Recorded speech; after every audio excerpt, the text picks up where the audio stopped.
Elisha replied, Hear the word of the Lord. This is what the Lord says. About this time tomorrow, a seah of the finest flour will sell for a shekel, and 2 seahs of barley for a shekel at the gate of Samaria.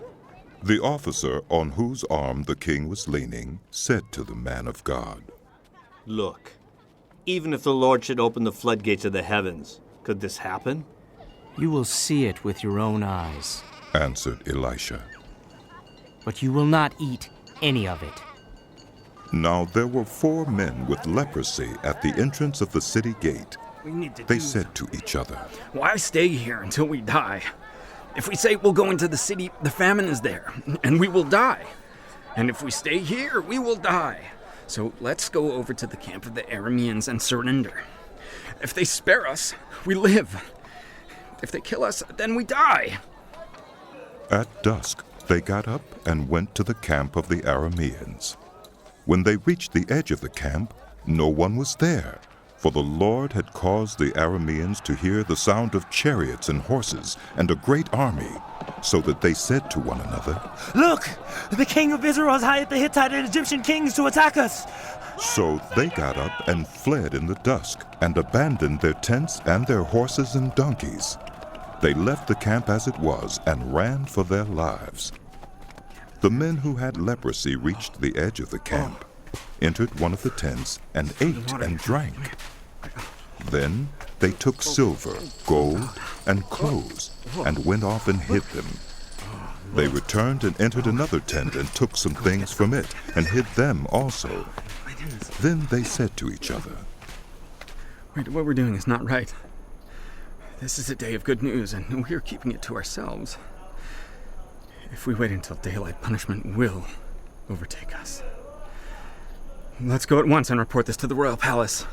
So they went and called out to the city gatekeepers and told them, We went into the Aramean camp, and no one was there. Not a sound of anyone.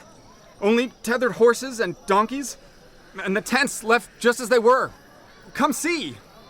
The gatekeepers shouted the news, and it was reported within the palace. The king got up in the night and said to his officers, I will tell you what the Arameans have done to us. They know we are starving, so they have left the camp to hide in the countryside, thinking they will surely come out, and then we will take them alive and get into the city. One of his officers answered, Have some men take 5 of the horses that are left in the city.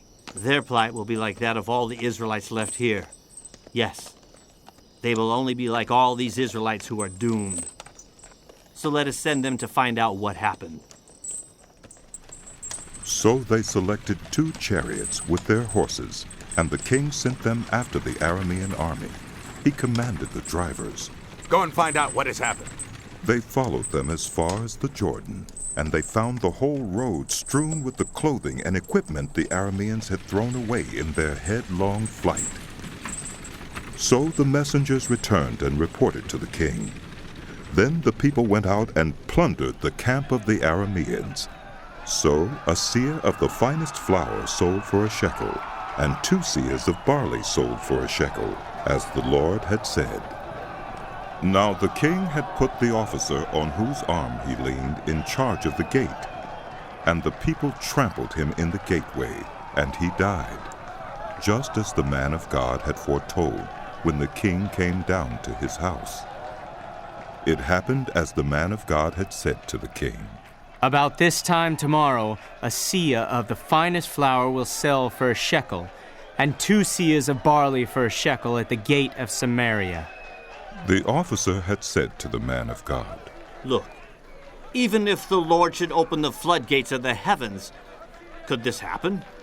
The man of God had replied, You will see it with your own eyes, but you will not eat any of it. And that is exactly what happened to him, for the people trampled him in the gateway, and he died.